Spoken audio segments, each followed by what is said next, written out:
అందరికీ నమస్తే. National testing agency నుంచి ఒక ప్రెస్ నోట్ అయితే రిలీజ్ అయింది. దేని గురించి అంటే నేషనల్ టెస్టింగ్ ఏజెన్సీ యూజీ 2026 పరీక్షకు సంబంధించిన అక్రమాలపై రాజస్థాన్ స్పెషల్ ఆపరేషన్ గ్రూప్ చేపట్టిన చర్యల గురించి వచ్చిన వార్తలను గమనించింది. అభ్యర్థులు మరియు తల్లిదండ్రులు మరియు ప్రజల సమాచారం కోసం కొన్ని విషయాలను అయితే వెల్లడించడం జరిగింది.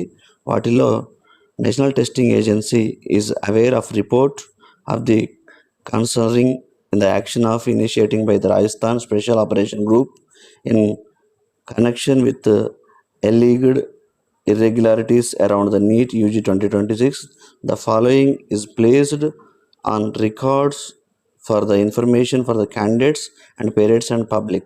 సో దీని గురించి మెయిన్గా ఏంటంటే ఒక నీట్ పేపర్ అనేది రిలీజ్ అయింది, అది కొంచెం లీక్ అయిందని చెప్పేసి, అది పరీక్షకు ముందే జరిగిందని చెప్పేసి కొన్ని అవి 7th నైట్ మే 7వ తారీఖు అక్రమాలపై కొంచెం సమాచారం అనేది ఎన్టీఏకి అందింది. సో దాని గురించి ఒక ప్రెస్ నోట్ అయితే రిలీజ్ చేయడం జరిగింది. దానిలో భాగంగా ఫస్ట్ పాయింట్ ఏంటంటే ఇక్కడ the examination on 3rd May 2026. Okay, ఈ నీట్ ఎగ్జామ్ అనేది Sunday May 3rd last Sunday జరిగింది.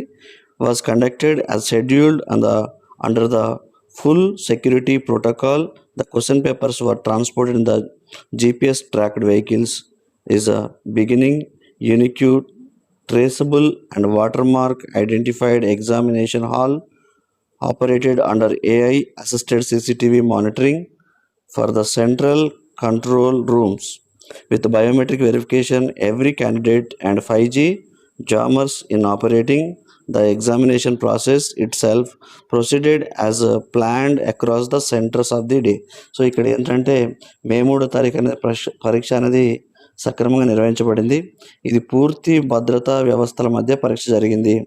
ప్రశ్నపత్రాలు అనేవి GPS ట్రాకింగ్ ఉన్న వాహనాల్లో అయితే తరలించబడ్డాయి.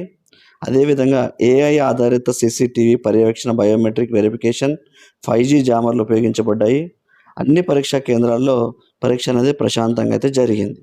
సో ఇక్కడ రెండో పాయింట్ ఏమి ఇచ్చారంటే ఇక్కడ మనకి ఆన్ May 7th అంటే 7వ తారీఖు రాత్రి అక్రమాలపై సమాచారం అనేది ఎన్టీఏకి అందింది.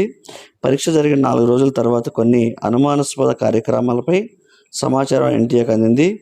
అది May 8 సమాచారం కేంద్ర దర్యాప్తు సంస్థల ద్వారా పంపించబడ్డాయి.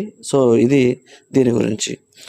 నెక్స్ట్ థర్డ్ పాయింట్ చూసుకుంటే the matter is representedly under the investigation and the facts will be the established by the genuines in the due to courses. ఇప్పుడు ఏంటంటే ఇక్కడ దర్యాప్తు అనేది కొనసాగుతుంది. ప్రస్తుతం కేసు అనేది విచారణలో ఉంది.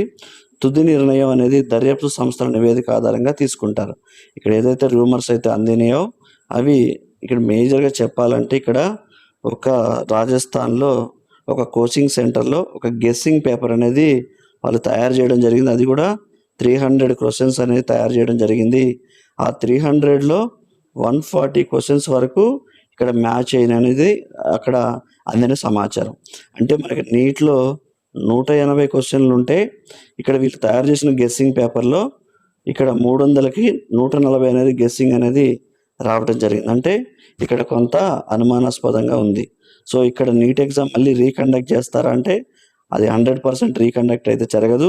ఎవరైతే ఇలాంటి అక్రమాలకు పాల్పడ్డారో వాళ్ళ మీద చర్యలు తీసుకోవడం జరుగుతుంది. కానీ ఇక్కడ నీట్ ఎగ్జామ్ అనేది రీకండక్ట్ జరగడం, ఎగ్జామ్ పోస్ట్పోన్ చేయడం, క్యాన్సిల్ చేయడం ఇట్లాంటివి అయితే ఏమి ఉండకపోవచ్చు.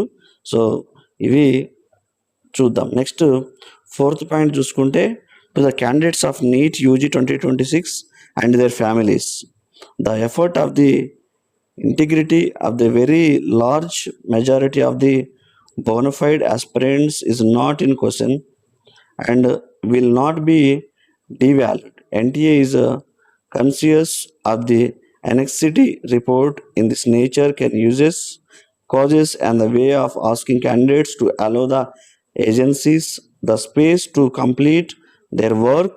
Any necessary steps will taken constitution with the minority of education is the appropriate stages. So ఇది 4th పాయింట్ ఏం చెప్తున్నారంటే ఇక్కడ విద్యార్థులకు అనేది ఎన్టీఏ వాళ్ళు భరోసా ఇస్తున్నారు. నిజాయితీగా పరీక్షలు రాసిన లక్షలాది మంది విద్యార్థులకైతే వాళ్ళ కష్టం అనేది వృధా కాదని ఇట్లా ఎన్టీఏ అనేది మనకు స్పష్టంగా చెప్తుంది 4th పాయింట్లో. ఈ వృధా కష్టాన్ని విద్యార్థులు ఆందోళన చెందకుండా దర్యాప్తు పూర్తయ్యే వరకు సహనం పాటించాలనేది ఇక్కడ ఎన్టీఏ అనేది మనకు చెప్పడం జరుగుతుంది. సో ఇక్కడ కొన్ని హెల్ప్ లైన్ నెంబర్స్ అనేది మనకి ఇవ్వడం జరిగింది. 5th పాయింట్లో for the enquiries please contact NEET 2026 help line numbers. ఇక్కడ జీమెయిల్ కానీ ఇక్కడ ఫోన్ నెంబర్స్ అయితే క్లియర్గా ఇవ్వడం జరిగింది. ఈ ఫోన్ నెంబర్స్ కానీ ఈ జీమెయిల్కి అనేది ఎన్టీఏ పరీక్షలు అనేది పారదర్శకత మరియు భద్రత మరియు నమ్మకాన్ని కాపాడేందుకు కట్టుబడి ఉందని తెలిపింది. సో ఇలాంటి నీట్లో వచ్చిన ఇలాంటి రూమర్స్ కానీ ఇలాంటి ఏదైనా జరిగితే మాత్రం వీళ్ళు చట్టరీత్యాగా వాళ్ళు అక్కడ వీటికి సంబంధించి చర్యలు తీసుకోవడం అనేది జరుగుతుంది. సో ఇది అఫీషియల్ వెబ్సైట్. ఇది మాత్రం మనకి ఈరోజే సండే 10th మనకి అఫీషియల్ ప్రెస్ నోట్ అనేది రిలీజ్ చేయడం జరిగింది. 10th May 2026. సో నీట్ రాసిన అభ్యర్థులు, కష్టపడి రాసిన అభ్యర్థులు ఏ రకమైన ఆందోళన చెందకుండా తల్లిదండ్రులు కానీ వాళ్ళ విద్యార్థులు కానీ ఇలా కొంచెం సంయమనం పాటించాల్సి ఉంటుంది. దీనికి సంబంధించిన తుది నిర్ణయం అనేది కేంద్ర ప్రభుత్వం తీసుకోవడం ఉంటుంది, ఎన్టీఏ వాళ్ళు తీసుకోవడం జరుగుతుంది.